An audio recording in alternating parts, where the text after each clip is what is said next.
What do you know about this guy, Dominic James, who just came out of nowhere?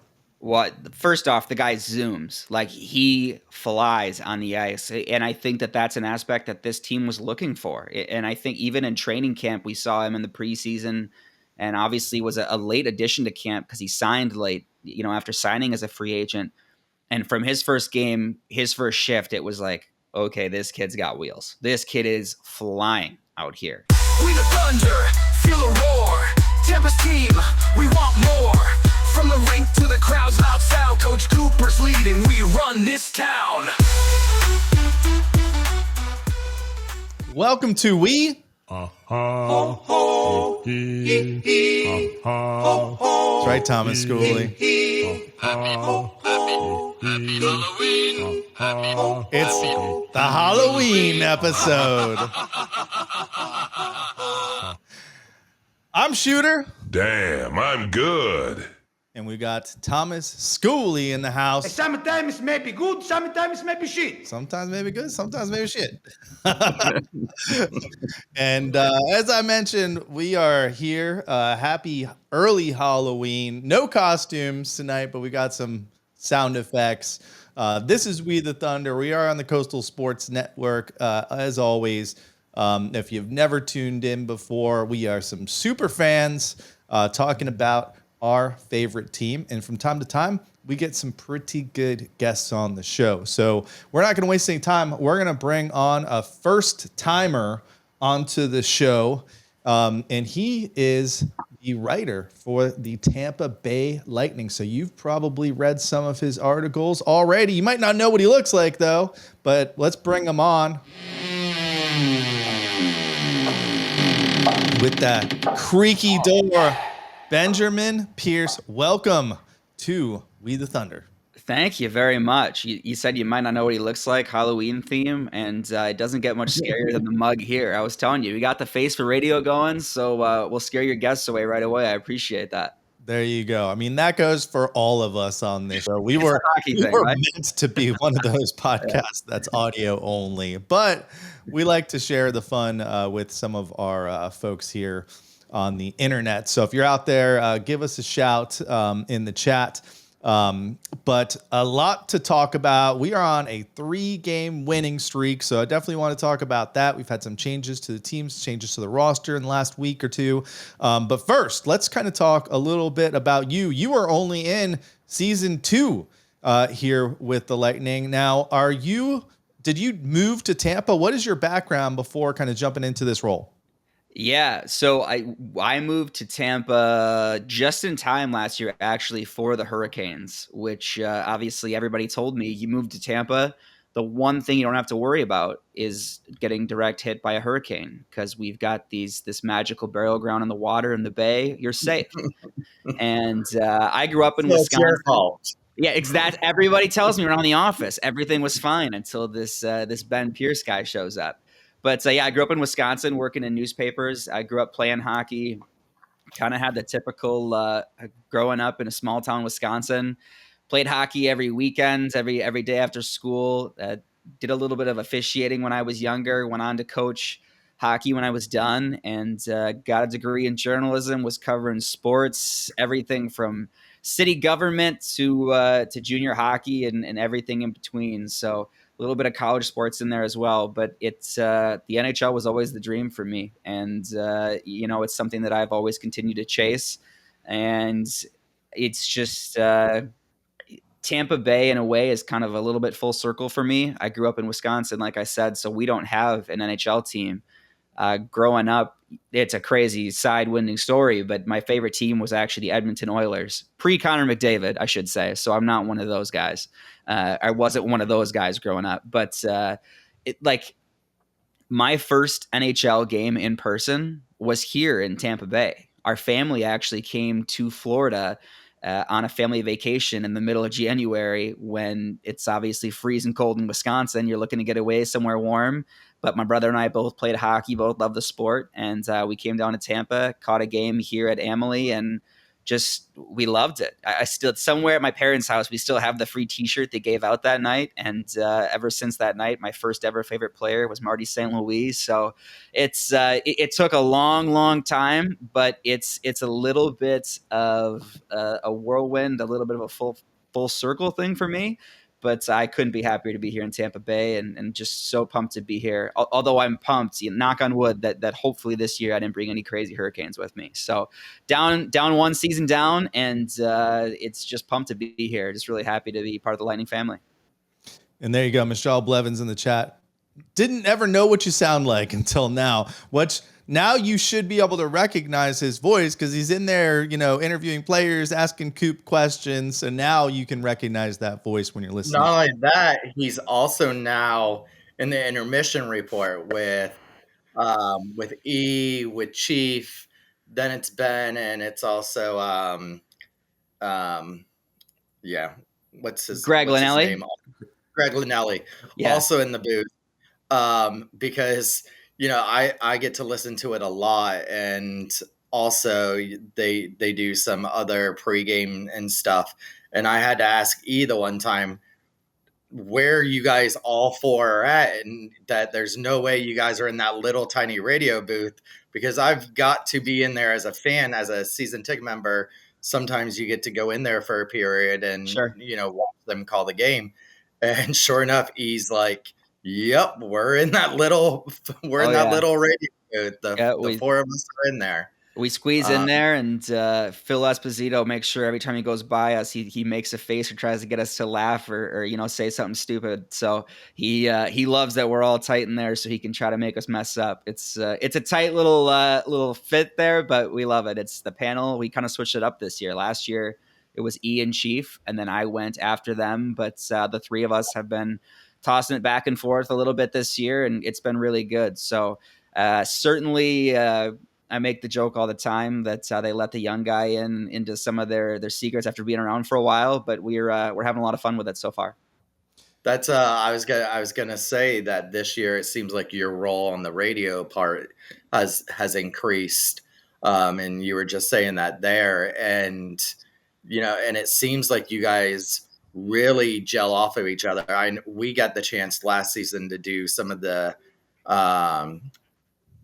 press box, and I think we're going to try to do it again some more this year.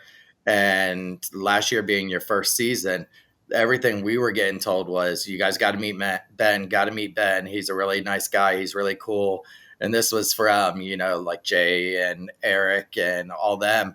They're like, no, he's really cool. It was your first season, and we didn't really know who you were. So it was totally, but this year hearing you on there, and it seems like your insight is really good.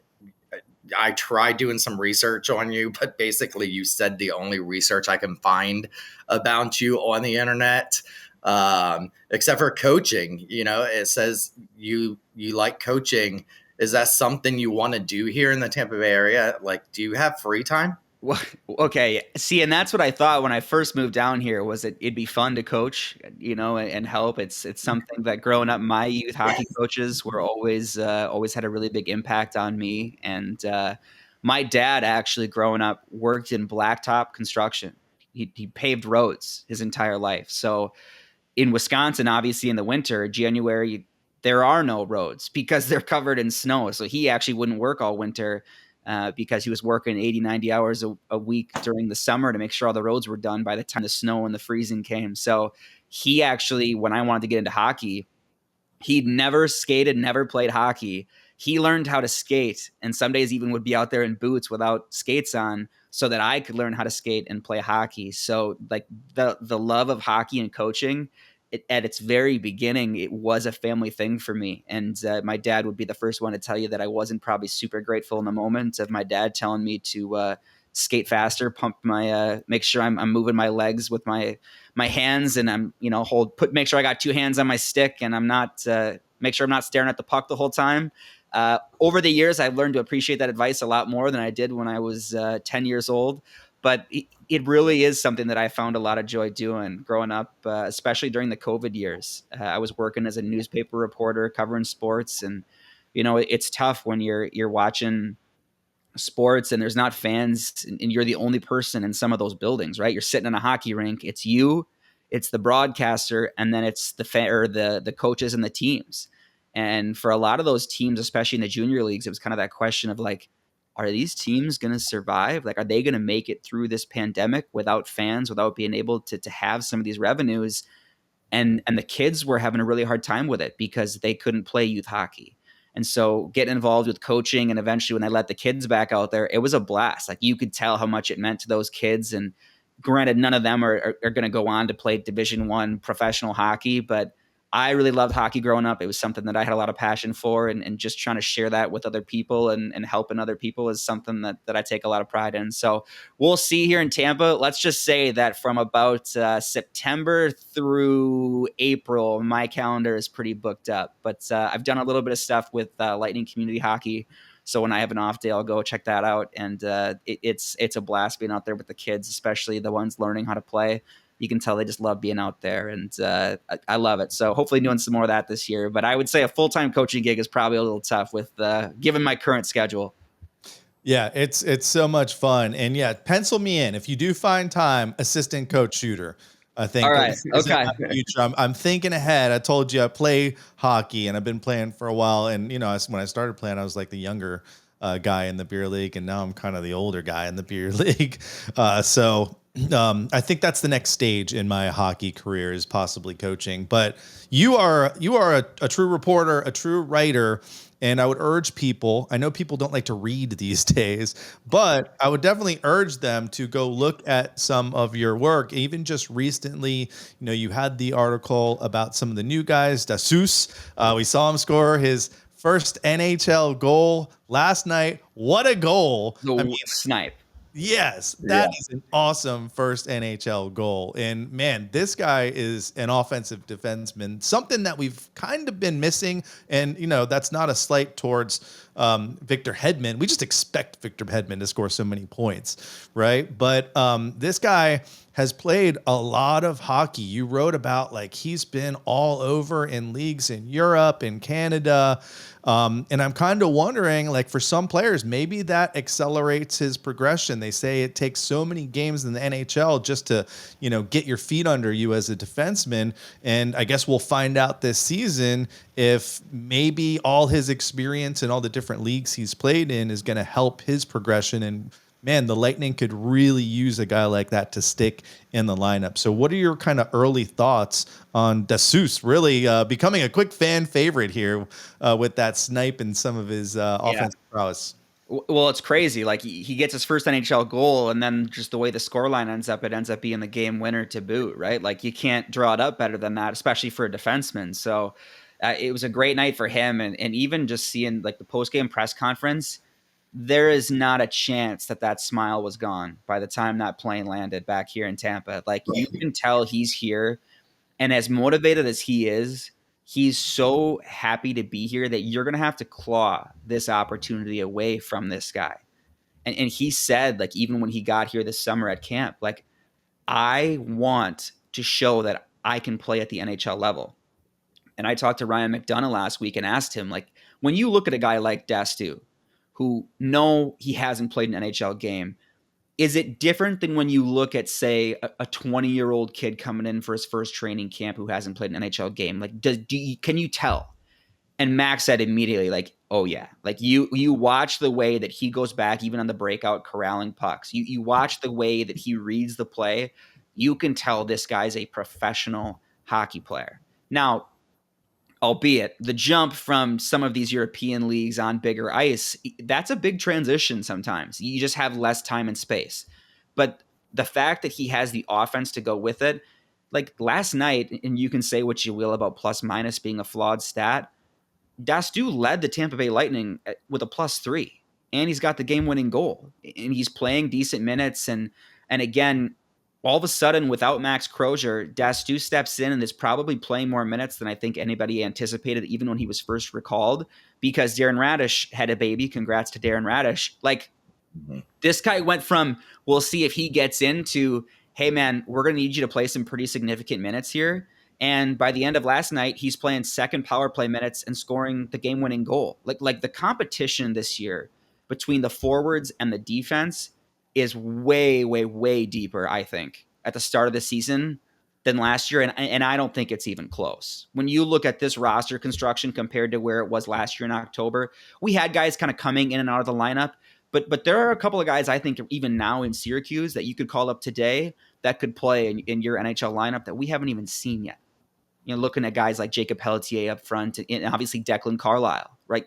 There are guys, the depth is really impressive, and Dastu is a big piece of that. Like, and it's all credit to GM Julian Breezeball and this organization that they haven't had the draft picks, right? Because of all of these deadline trades and deals they've had to make, they've had to get creative. They've had to go out and say, we need to find guys that can play in the NHL, and we don't want to wait for it to be 3 to 4 years down the road. And they've done a really good job of it. And it's not always the big name free agent that's going to cost you $5 million a year. And I don't know if they get enough credit for that, because last night, I think my favorite tweet was, I don't know if you guys follow Jay Fresh on X, but he's a huge, huge analytics guy on Twitter. He makes all the fancy hockey cards with the percent offensive zone wins and all the crazy numbers. He tweeted last night, who the hell is Charles-Edouard Dastu? And of course, Lightning fans, as we love so much about you, we're quick to say, respect my king, respect the guy who just scored the game-winning goal. They were quick to jump in and say, respect him after he scored the goal. Like, he's a player. And Dastu said last night, I think I've proven myself to be capable at this level, and I want to keep getting better. And he thinks from game one to now, he's done that. He's been a great, great story off the ice and on the ice. And it's just another person that all of a sudden you're going to have to look at this roster. It's going to be another decision to make in, pretty short order, hopefully.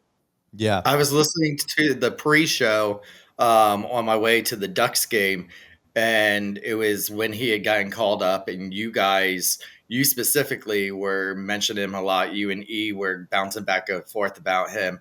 And didn't you say he's older than you?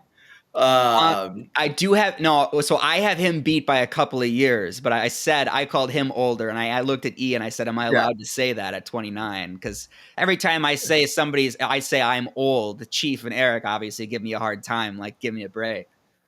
Yeah, and then the other thing is that game was the game that Kuch got his 1,000th point. Yeah. I'm sure we're going to touch on that.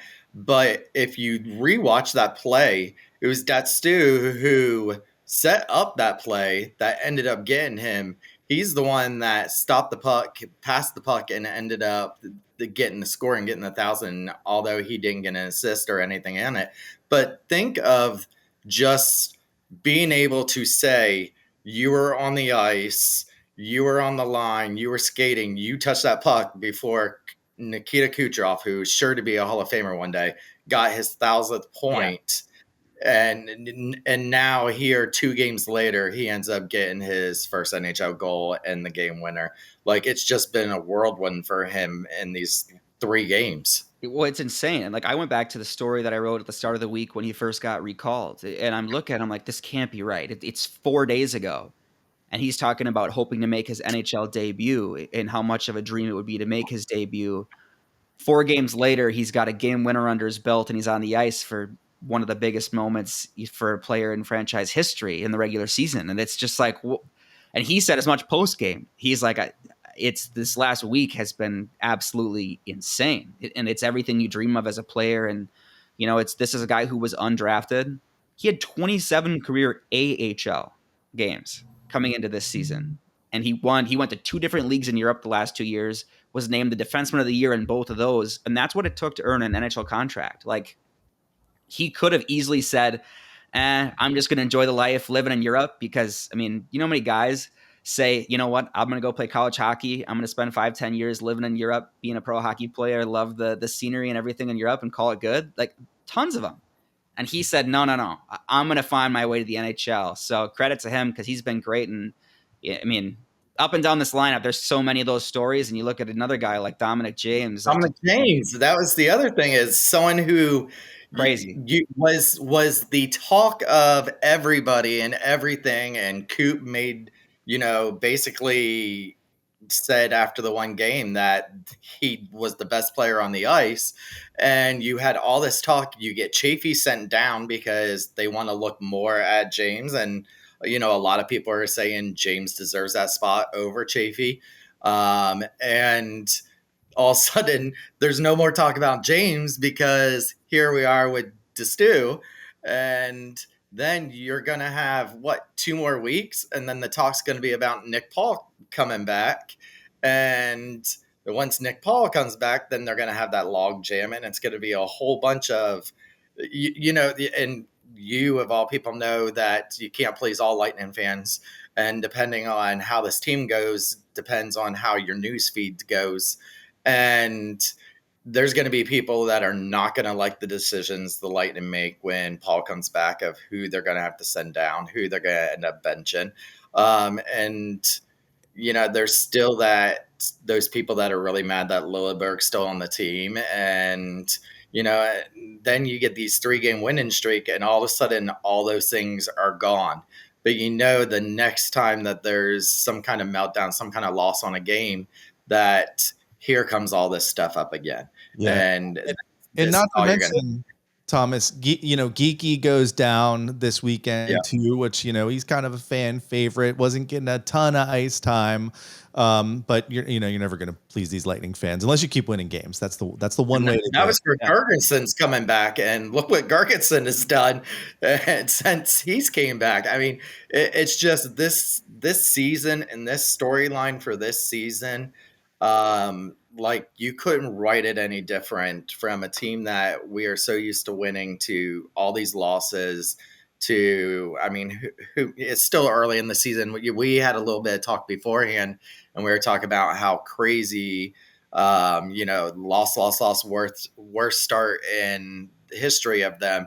But then it was game 7, and it's game 8, and it's game 9. Vasi finally wins game 1 and game 2 when you had Johansson already had won 2 before Vasi had even won 1 yet. So there was all that stuff, and now all of a sudden 3 straight wins, and it's no chirping at all. It's all quiet. Everything's good. Butterflies, rainbows. It's all good for now. Well, for now. And I think that maybe what gets lost in that too is fans focus. And listen, that's the best part I think about hockey is the fans care so much about their teams, and it, like, you can't come out and say you dislike that a fan cares that much, that they're upset about decisions they're making. It's all part of being a diehard fan. I'm sure, years and years ago, I was probably furious about some 4th line scratch for the Edmonton Oilers when I was an 18-year-old. Like that's growing up loving hockey, that's who it is with your favorite team. But I think one thing that gets lost in all of this, the Tampa Bay Lightning depth right now at the NHL level is tremendous to start the season. And again, knock on wood, like no injuries going forward. But the fact that these roster decisions are so difficult to make right now is a really good thing. Like this is what you want as a general manager, as a coach. The fact that you've got to look at your bottom 6 and say, I've got 3 spots for 5 guys on my quote unquote 4th line, or I've got bottom 6 spots for 9 guys that I think I can play there. That's a great problem to have. I've got 8 defensemen that could play for me at the NHL level, and I can only put 6 or 7 in tonight. That's what you want, right? And it's too bad because you're never going to have enough spots for everybody that you want to be in every night. But organizationally, it's a fantastic issue to have. And luckily, with Mitchell Chaffee, I think he has a role on this team, in this organization. His teammates love him. He brings that physicality. He's got a great shot. We've seen him on the power play already this year. He clears waivers, so he goes down to Syracuse. I would fully expect that we see Mitchell Chaffee again at some point at the NHL level this year, for sure. And the fact that you've got that option just waiting if you need it is fantastic. Like, this is what they've done to give themselves options, I think, is kind of lost in the puzzle of, I want this guy in instead of that guy.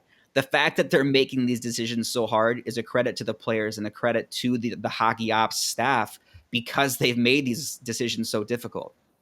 Yeah, and I want to go back to Dominic James a little bit because, he kind of came into the organization out of nowhere. He was signed in late September, and he was part of the Blackhawks organization for a long time. And he must have been told by the Bolts, like, hey, you're going to get a shot to play in the NHL here. And I'm assuming that's why he came here. And he's gotten that shot. He got his debut against his old organization in the Blackhawks. And no, he hasn't scored a point. I thought, we all thought he got an assist last night. But they didn't give him the assist. But he looks the part, right? Like he looks like an NHL ready player. He's gonna score that first goal or get that first point pretty soon here. What do you know about this guy, Dominic James, who just came out of nowhere?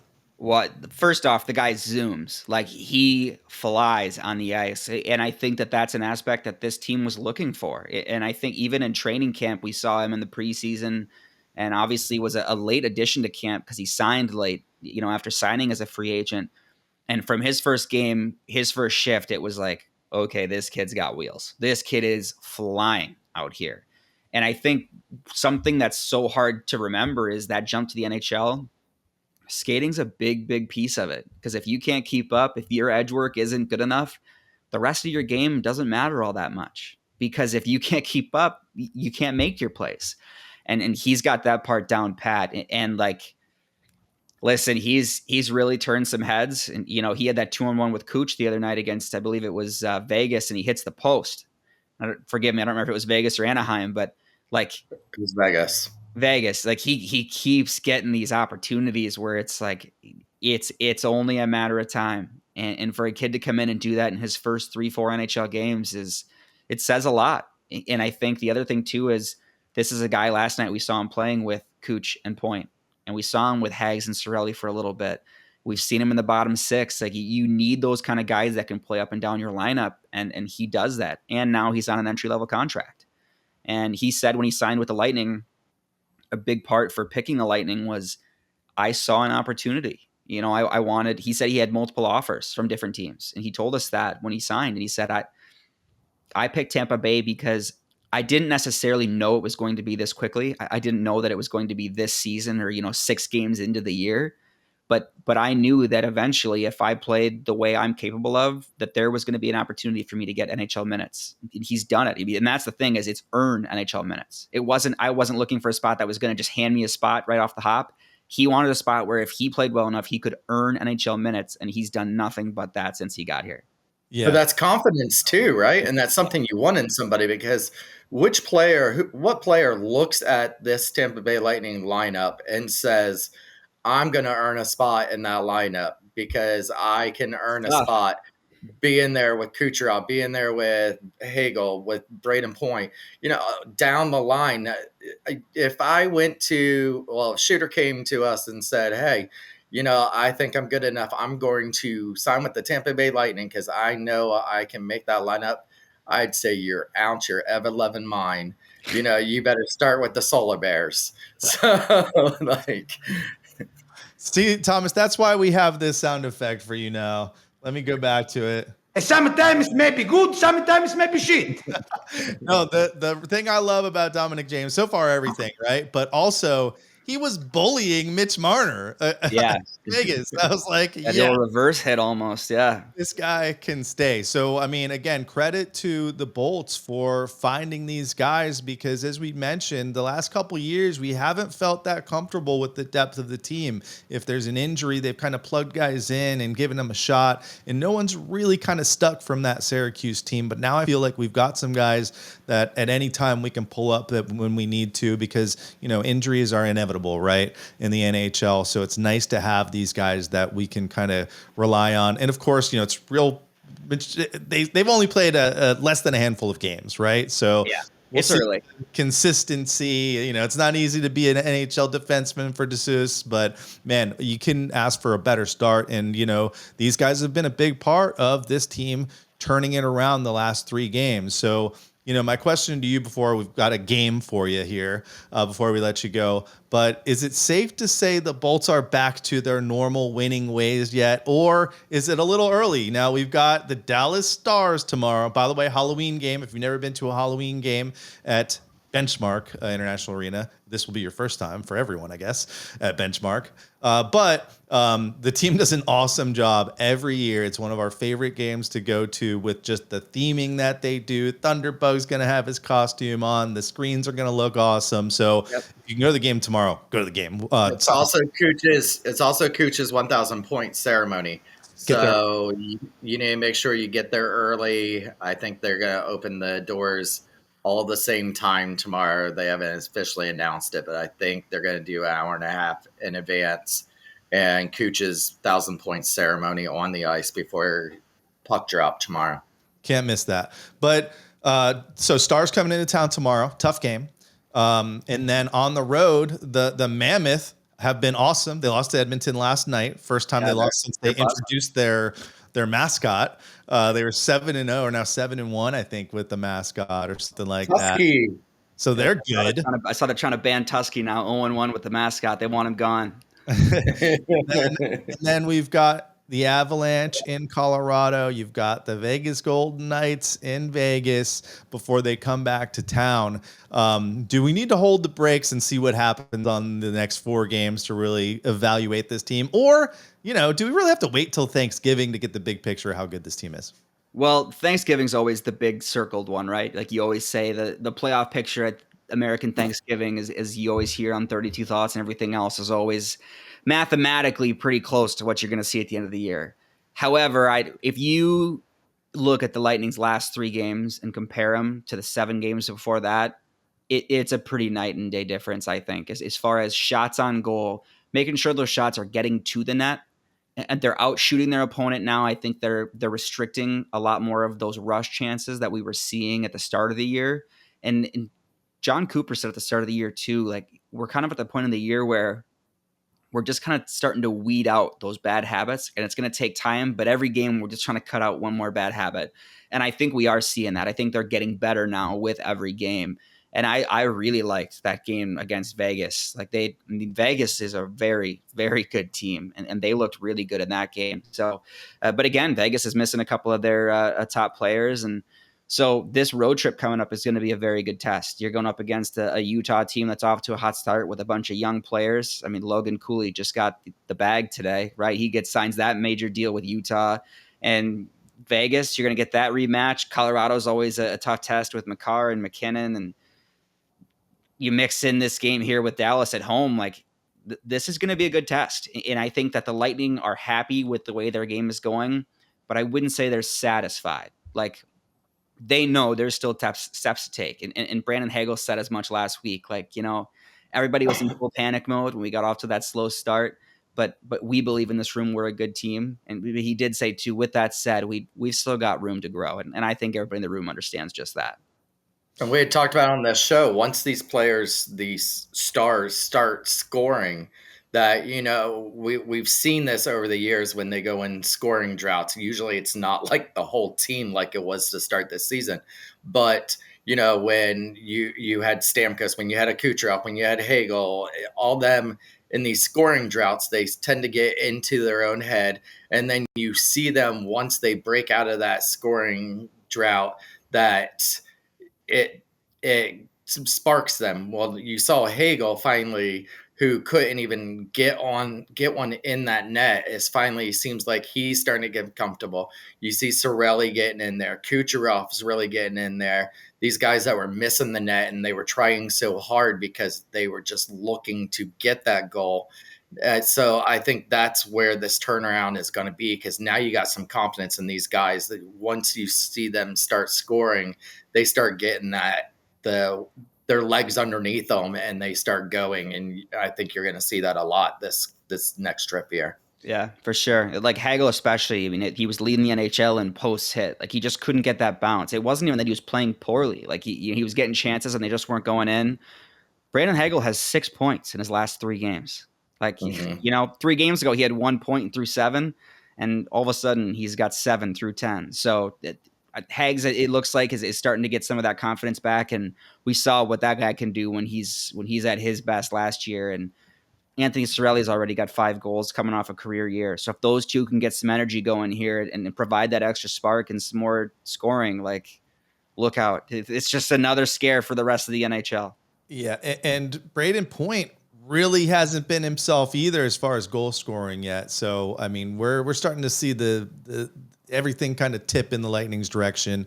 So, yeah, it'll be interesting to see what happens in these next 4 games, especially those 3 on the road. So we are here with Benjamin Pierce. We're going to let him go in a few, but not before we have a little bit of fun. So we play some shooter games on this show. We haven't done any this season yet, so you're going to be the first victim here. All right. All right, Benjamin. What we're going to do is we're going to play Ben GM. And don't think GM of an NHL team. Think GM of the actual NHL. Maybe it should be called Ben Commissioner, but we're going to go with Ben GM. So we're going to ask you 5 questions here and just get your opinion on some of these NHL topics. So we will start with the current playoff format. If you are in charge of the NHL, are you sticking with this current format that has us playing Toronto and Florida every year in the first round?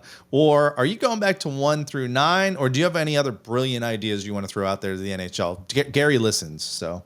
Yeah. Okay. Well, see, I think I like 1 through 8. Yeah. I do think that as a hockey fan, I think I would prefer the 1 through 8. However, like as a writer, tell me there's not a greater story than the wild card team upsetting the number 1 team in the NHL, right? Like, so that part of me is like, maybe not. But I do like the 1 through 8. I think, you know, if you truly are the best team in your conference, you should get some sort of reward for that. But you know, we'll go 1 through 8. Yeah, we were looking at it last season, and it doesn't shake out like this every year, but last season the playoffs would have been dramatically different if they went 1 through 8. Right. All right. Next question is, what rule would you add? I guess, or we can put or take away in the NHL. A lot of people have been talking about like scoring a shorthanded goal, for example, and that canceling out a power play, or increasing how replay is used because it is somewhat limited now. What would you do in the NHL? I think that there should be a timer on video reviews. So I'm saying, like the other night we saw the offside goal that negated the Lightning goal.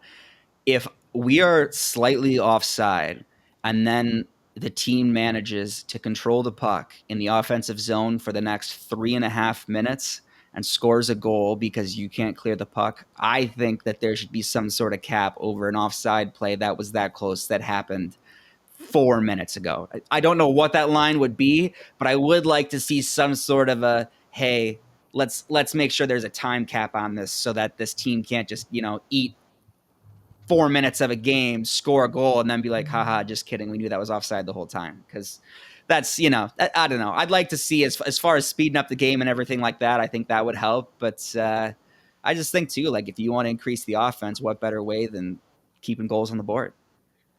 There you go. Can I say about that one though, as we've had Nigel on the show here, and I've talked to Nigel several times, that 4 minutes gives them a lot of time to be able to also go back and make sure they That's were true. on that offsides call before they call it. That's true. See, that's why I'm not actually the commissioner. See, that's why right there. See, and that's that extra time point. gives them where they can re-watch it like 6 or 7 times to make sure so that they can call that back and not get a penalty. Yep. See, you just beat my argument right there. There's nothing more maddening than one of these offside calls that happened like a minute and a half before the goal was scored. I was watching one last night, Philly and Pittsburgh, and I think it was overtime that they were in, and Philly scored a goal, but the guy deked right before he crossed the line, and his guy went offsides. No goal for Philly. They ended up winning it in a shootout. And speaking of last night, saw the Frozen Frenzy. Actually, Jay Retcher, I had to tune in because I saw his posts, and he was like saying how he didn't like the Frozen Frenzy. He thought they dropped the ball with it.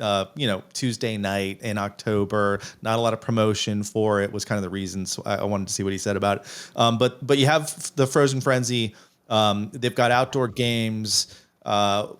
Next question for you is, what would you do to grow the game of hockey? I mean, adding more technology, do you expand to more teams? Do you try to make it more of an international sport? What's the one thing you would do? I think like it's tough, but expansion is obviously right around the corner, right? And you see what this league has done with expansion, and I, that's such a big undertaking that I don't think a lot of people like really understand how much of a project that is. Now, there's obviously the other side of it is how big do you want to get? I'd hate to see the NHL get to the point where you got 36, 40 teams. I definitely don't want that. But at the same time, I do think there's a couple more teams coming, and you want to grow the game of hockey. I do think throwing a team back in Quebec would be pretty fun. So I think I was gonna say, where do you see them coming? Because I think Quebec, I think Houston, and I think Atlanta. I mean, I But honestly even think then, like they said, they keep saying Arizona too, right? They want to go. They swear up and down they want to get a team back to Arizona. So just by that math, maybe there's 4 more coming. It's hard to know, but again, like even that part of it, if expansion is coming, I think it just shows how healthy the NHL is. And as a fan of the game, you can't be upset about that part of it at all. So it's good to know I mean, that growth is coming. Hopefully, if you look at this, there are so many places that sports teams. I mean, you can't tell me an NHL team wouldn't survive in a Green Bay. You know, oh, now we're talking. Now we're talking. right. You can't tell me an NHL team wouldn't survive in like in Iowa, Montana, something where they do not have, sports teams and or they only have one team. You can even explore more in Canada. I mean, I can see up to 40 teams, but it's going to be so hard. Then I think once you get to 38, 40, that you're going to end up saturating it, and there's going to be teams that you're going to end up having to move eventually because and relocate them. But And if you get to yeah, if you get to that point too, then I'm revoking my 1 through 8 answer, and you're going to have a play-in format. If you get that many yeah, teams, you're going to have to involve more teams. But it's a good problem to have, right? If you have that many people interested in joining your league, like hockey, you look back to even like we were talking about COVID. I don't know if yeah. anybody foresaw the league being this healthy so quickly coming out of that pandemic. So it's a good problem to have. Yeah, Yeah, the league didn't even expect that. The league Right. felt like they were still going to be flat for the next Yeah, look at 4 the years. salary cap, right? Yeah.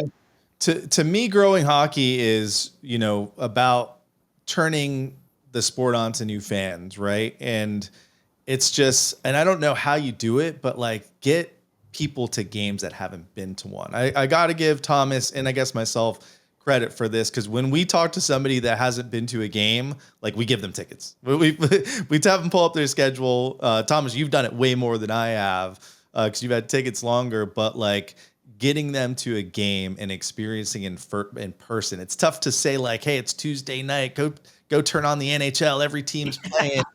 Yeah. But and compared to going to a game and being in there. So I don't know how you fix that though, NHL. I was just working a Halloween event the other day, and someone came up to me and they're like, Thomas, right? And I'm like, yes. And then I'm like, they said, oh, we haven't been to a game. Her boyfriend just moved here. And I was like, send me a message. You guys will go to a game. I'll send you to a game. And they're like, for real? And I'm like, yeah. So they messaged me and I was like, listen, what days work for you? And they're like, any day except for this. I said, okay, let's pick a game and get you to a game. I was like, that was the reason I started the group Thunderbolts, was always to get fans closer to the game, be able to have access more to the game. And that was part of the reason I joined this podcast, was because we get to interview people who have been part of the Lightning, people like Ben, people like E, people like Sonia and stuff like that. And, we get tons of feedback. The other day, Shooter said he got recognized for the first time the other day, and it was weird. Yeah, trust me, I know. And again, working for the team, I think one thing that I underestimated, but when I got hired, was how much work Tampa Bay does to grow the game of hockey, specifically here in Tampa Bay. Like, you look at all of the theme nights that they do here, and obviously we just got done with Noche Latina here. That is such a big part of this community, and that's going above and beyond that just a lot of NHL teams don't do. Right, like it's something that is very Tampa rooted, and they make that effort every year to keep doing it. And it's not just, hey, let's throw a couple decorations up. It's Our anthem singer is going to have roots. Our lead chef is going to make sure there's every place in the arena, every food is going to be Latina themed, have Hispanic heritage. Like it's a true organizational effort, and I think it's more than I expected in that regard. So I think it's been cool to see that. Yeah, the team's always done a tremendous job of just presentation to everything in that arena. All right, here's something for you to fix. We're not even having one this year. But the NHL All-Star Game, we've seen them do different things the last few years, right? We had the Four Nations tournament, which was kind of in place of it last year. They remember in Vegas when they did like the special games, they were playing 21 with like they were shooting at the wall. So dumb. We've seen them at the beach in South Florida. Playing games out on the beach. I don't know if any of those are a good fix for the All-Star Game, and those are all like skills competition little games. But what do you think they can do to draw some interest? And maybe we need to blame Going Kuch. back to Worlds next year, right? Isn't next year the Worlds again? It's every 2 years, I believe. Yeah, is going to be the Worlds. But like, I think fixing the All-Star Game is a pretty the problem is the NHL has such a long history with the All-Star Game, and I give them credit for trying to change things, right? Like I think if they had just been rolling out the same All-Star Game for the last 10 years, people could say, what the heck, like this is stupid. But to their credit, they have tried new things, and not all of them have worked, but you have to give them some credit for trying, because like you look at like the NBA All-Star Game and it's unwatchable. Like a couple of years ago, they're scoring 200 points. There's no defense. And it's like, what are we doing here? So my idea, I want a 3-on-3 tournament between the Eastern and Western Conference. But I want both conferences to be able to draft 2 players from the other conference with their first 2 picks. Oh, that'd be cool. Little twist. Little twist. So then maybe you get to see, like, for example, you'd get to see Nikita Kucherov play some of his Tampa teammates and see Kucherov play on, say, if like Connor McDavid was the captain of the Western Conference, you maybe get to see a guy that he would never have a chance to play with, just something different. But then you still get the game aspect of it. And I think maybe even playing some of your own teammates might bring some competitive fire out of you. So that would be my idea. Something different, something new, but it's still a little bit more game action. And with a 3-on-3, maybe it's a little bit more relaxed, so you avoid the injury, hopefully of you might get it at 5-on-5. Cool. All right, last one. Overtime. Regular season overtime. We love playoff overtime, right? But regular season overtime has gotten a little stale. I thought the first season or two was exciting. It was awesome. It still is exciting, but it's just become this whole game of possession, right? You saw it with the Lightning last week. They lost the opening faceoff, didn't touch the puck, get scored on. What would you do to change regular season overtime? Or, do you like it as is? 3-on-3, it's sometimes exciting, sometimes it's boring, but I do really like it. And this is something that as a fan, I always went back and forth on, because I used to be like, growing up, you love the shootouts because you always got to see the fun moves that you could never pull off as a kid. And then you go out on the rink for 7 hours trying to pull off the Datsuk or the crazy Nikita Kucherov no move. And you can never do it, but that's where you kind of got your inspiration for that. And then you get older and you're like, I don't know if I enjoy watching my team lose in a shootout, because it's not really hockey. And you have that little back and forth. I think the regular season overtime at 3-on-3 is fun. I would push it to probably, I think I'd double it to 10 minutes, and I think I would go to 4-on-4. I think I want it to be a little bit more hockey, and then that way if you get a power play, it's 4-on-3. You kind of get that more open ice. I think it could be. Do you still do sudden death, or do you do whoever has the highest score? I still sudden death, but I think because I think at 5 minutes what happens is I think you get to 2 minutes in, and then I think the teams say, let's just push it to the shootout. And I think if you made it longer, you're going to force these teams to say, we can milk 2 minutes. It's going to be really tough to rag this puck for the next 6 minutes instead of 2. I think if you pushed overtime to a 10-minute period and made it 4-on-4, they're going to have to push, and even 3-on-3 would be fine. But I think if you push it to 10 minutes, you'd have a little bit less of that rag in the puck, because they wouldn't be able to say, hey, we've only been out here for a minute, and we just have to rag this puck for 90 seconds, and we're basically into the shootout. Yeah, that'd be interesting. The NHLPA is going to want to talk to you about a little bit more money for their players, though, for that extra stuff. yeah. And I'm sure the players would be like, we played plenty of minutes already. So, again, I don't have the commissioner title for a reason. Well, I told you this would go fast. We'll let you go, but hey, thanks for jumping on with us. We'll probably see you at some point at one of these games, so make sure if you do see us, say hi. And now everyone that has only listened to Ben or only read, I guess, because some of you haven't heard Ben's voice, now you know what he looks like and you know what he sounds like a little bit more. His second season here with the Bolts. Hey, we're glad to have you here in Tampa, and thanks again for jumping on with us.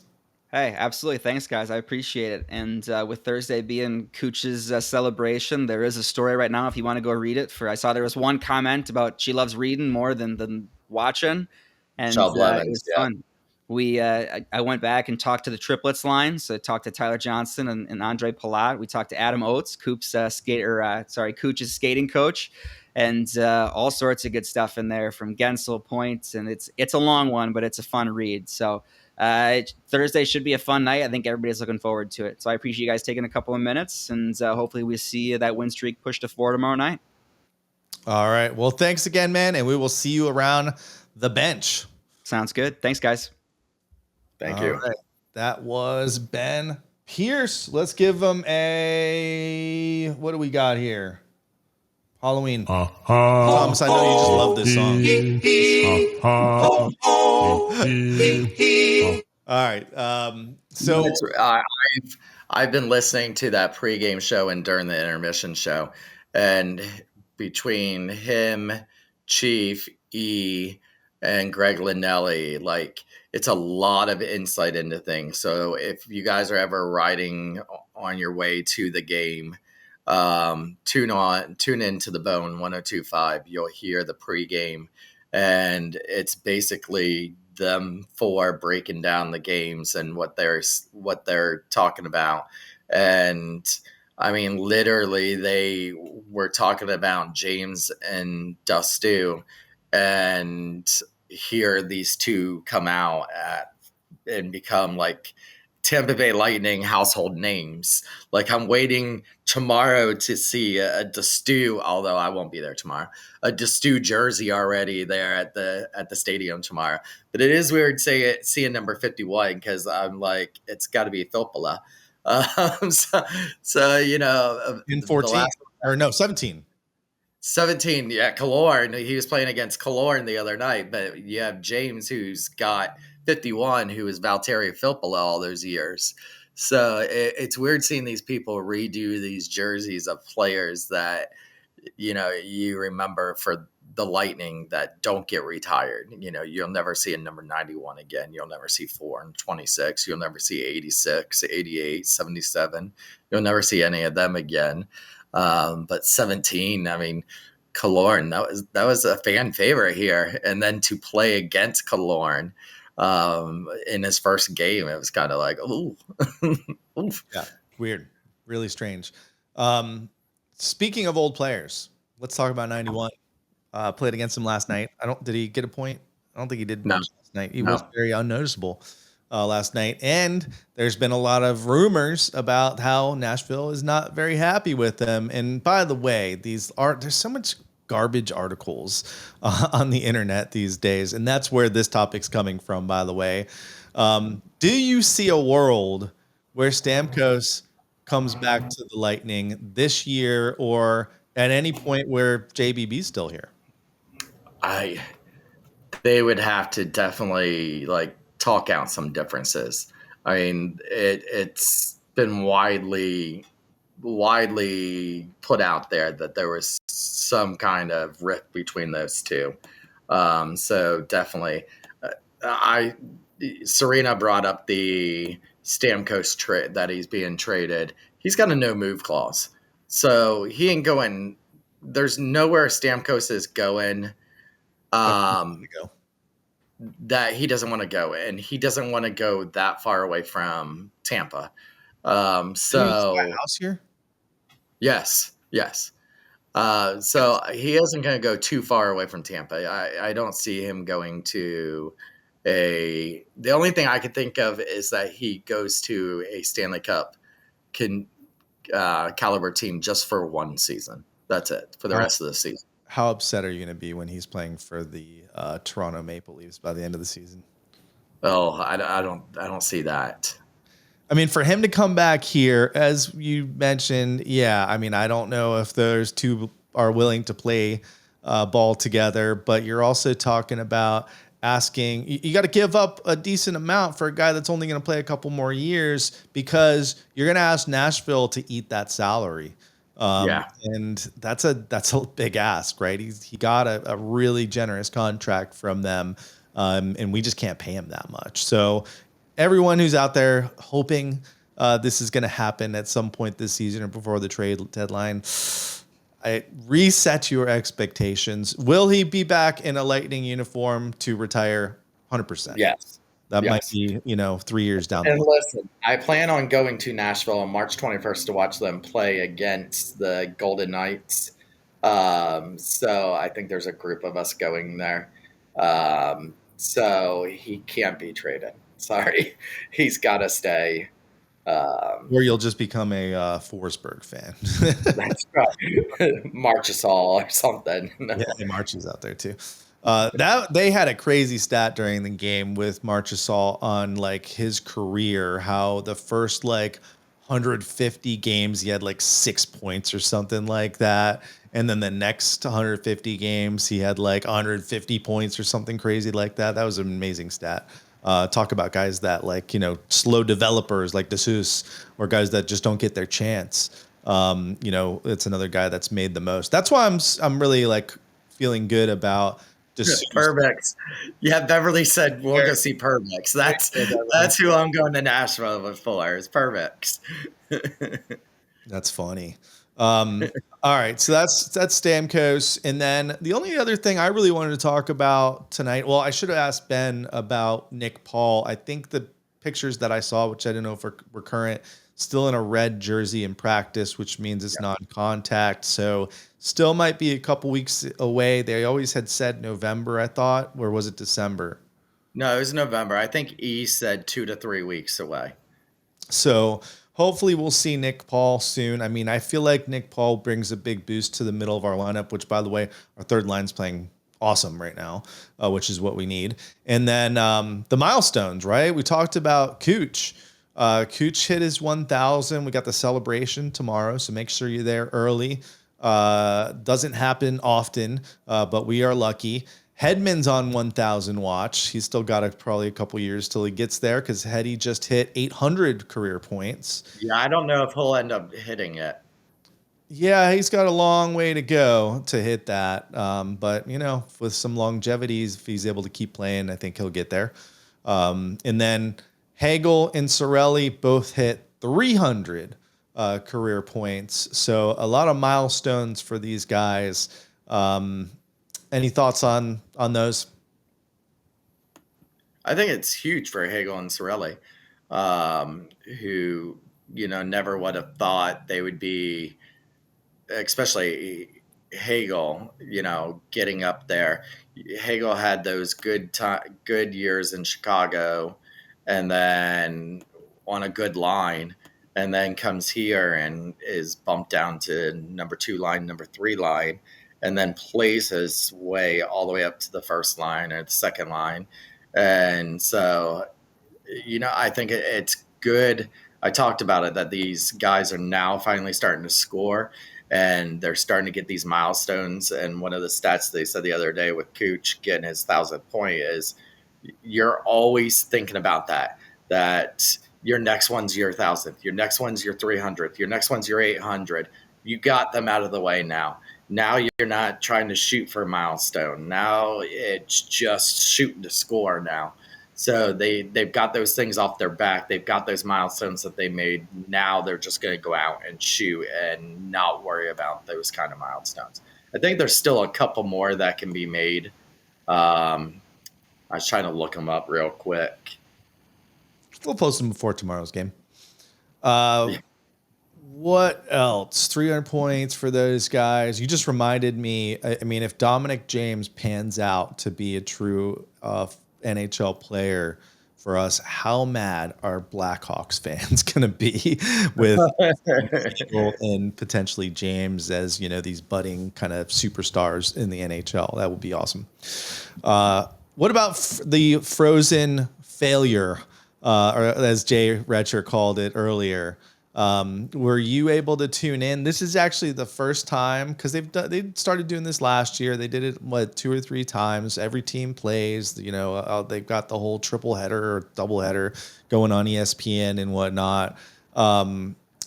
Jay's argument was like, it's October, the World Series is on, there's NBA games on, and did a horrible job promoting it. You're not highlighting things like Stamkos coming back or playing the Bolts again, or JT Miller going back to Vancouver to play there again after what had happened. And I agree with him. He's got some points. I think they do a horrible job promoting it, and they could be a little bit more creative in the broadcast. What do you think of this frozen frenzy? Is it a failure or a frenzy? Well, I mean, it was a failure that like you said, and Jay said, that they did not exploit those rematches. I mean, they had so many matchups set up that they really could have used it for great storylines and stuff, and they totally missed the beat. And yeah, I mean, on a Tuesday night, I mean, you've got to move it towards something else. I mean, you can't have it during school weeks. But Saturday, right? Do a Saturday, all games all day. Started at noon. Make sure they're all on. Maybe put on ESPN2 a special channel for the day where you just go to like power play or scoring opportunity. I don't know. I'm trying to like red zone it, NFL red zone it. But they've got to figure out some way to be a little bit more creative. And it goes back to kind of what I was talking about earlier, drawing in new fans. Doing it on TV is really tough with hockey. So, I mean, if you're going to try to do crazy like things like the puck tracker and the name tracking, test out those technologies during your frozen frenzy days and see if you can get some people to stick, because a lot of people really struggle to track that puck or really see who the players are and stuff like that. So it's tough for them to kind of really get into it. yeah, they didn't do a good job at advertising it. And I think that's always a big issue with the NHL. They don't do a good job advertising any game except for when it comes to playoffs. Yeah. By the way, we are on TNT tomorrow night. Oh, yeah. Versus Stars. All right, well, that's it. That was awesome to have Benjamin Pierce on the show for the first time. If you haven't checked out any of the stuff that he's doing with the team, especially like some of the articles that he's put out there, he's doing a really great job for the team. So, oh, here we go. So Nick Paul, when he returns, is one point away from 200 career points. He's 3 goals away from 100 goals. Gergeson, now, if you add his 2 in, he is 4 points away from 200 career points and 7 goals away from 100 career goals. So him and Paul are going to be battling to see who gets that 200 career points and 100 career goals during the same thing. I like it. I like this competition. Who's going to get to 400 points first? Hagel and Cirelli. Yeah. Same thing going on with Hagel. Paul. And yeah, well, you got the same thing going on with Paul and Jurgensen. All right, what else you got? Ready to get out of here? Yep, let's get out. It was a good show. That we told Ben beforehand. We're like, listen, we'll only keep you on for about a half hour, and he's like, okay, that half hour is good. And then I look down there and I see we're at like 42 minutes and we hadn't even started the game yet. I was like, oh crap. He's gonna be like, listen, these guys don't know how to tell time. Don't ever book me on this again. I try to warn everyone. It goes by really, really fast when we go on the show, and we have a really loose agenda too. It's like we got a kind of an idea of what we're going to talk about, but no, it's always fun to get a good guest on here, especially for the first time. So hopefully he'll I be was back. gonna say, especially when it's their first time, because like Michelle said, she's never even heard his voice. And yeah, this season they've really been adding him more during the season, so it was good to see his role improving. And I had talked to him when you had stepped away before we went live, and I was like, is it weird because we had Chris Kren as the beat writer before him for 3 seasons, who's now his boss. And I said, is it weird? And he's like, no, it's good having someone who's been there, who did it before me, so I can run things past him and ask him. Yeah, totally makes sense. And yeah, Chris is still there too, running the whole show with media, it seems like. All right, cool. So yeah, if you can go to the game tomorrow, it's going to be a tough game against the Stars. They beat the Capitals last night. But it's the Halloween game, so it's going to be fun. A lot of Halloween stuff going on and decorations. I always like to see what Thunderbug's going to be dressed up as. And then we've got some road games coming up. So I've been trying to figure out some watch parties. So stay tuned for some watch parties. Hopefully we'll get started here in November with one. No guest as of right now for next week, but we might have someone jump on. And then I think we've got the first game versus the Panthers coming up. So we're going to have Rod Peterson come back from Cats and Bolts. Or no, not Cats and Bolts. What's his? Yeah, Cats and Bolts? That's Cats and Bolts, yeah. Yeah, because they cover both. So I told him at the beginning, after those preseason games, I was like, hey, be ready the week before we play the Panthers, because I definitely want to get you back on. So yeah, stay tuned. We'll have some great guests all season long. But here we are, a couple weeks after we were talking about, what is wrong? Unofficial watch party. Unofficial watch party. That's the only type of watch party we do. So keep an eye out for that. Hopefully, like I said, we'll have something here scheduled in November, and we got a full schedule in November. I know they're hitting the road now, but they're going to have a lot of home games coming up. So this is a good chance for them to hopefully get on top of the division and get a little bit of a lead, because as we talked about when the schedule came out in the summer, the schedule sucks for the Lightning. Yeah. SeatGeek promo. SeatGeek. Yes. Thank you guys. SeatGeek. WTTPOD. Go buy your tickets for the Bolts or anything you want to buy tickets for. You guys have been using the code. Thank you. It is only your first time on SeatGeek. It's the only time it's going to let you use that code. But you guys have been using it, so thank you. You've pretty much covered our costs for this entire season so far. Hold on. You heard me right. Hold on. There's this. So you know what that means? Nothing played. Oh, you can't hear that? No. You must not be able to hear it, but I guess I guess everyone else can, because they should be able to. But anyway, seriously, it did pretty much cover our costs to run this show for the entire season. You know what that means? Now we got to clap. Anything else is going to be some stuff that we spend to get some t-shirts, some tickets, some whatever it is. So keep using that code and we will return the favor to you guys. So there it goes again. Is it just like randomly applauding now? I don't know why you hear it now. I've heard it 2 different. And Serena put a good point here. The Lightning did call up, how do you say his name? Saborin? Yeah. Is he even play that, or is he just serving? He's got to serve that suspension on It's done now. It's done. They've called him up for his 4 games. He's done his suspension now. I feel like he deserves to get in like tomorrow's game, right? No, just the one against Florida. The one against Florida. He'll be up here against the Panthers. True. Bring him back for that one. All right. Well, hey, we will be back next Wednesday night. Until then, enjoy some of these Bolts games. This is We the Thunder. Don't forget to be the Thunder. That's it?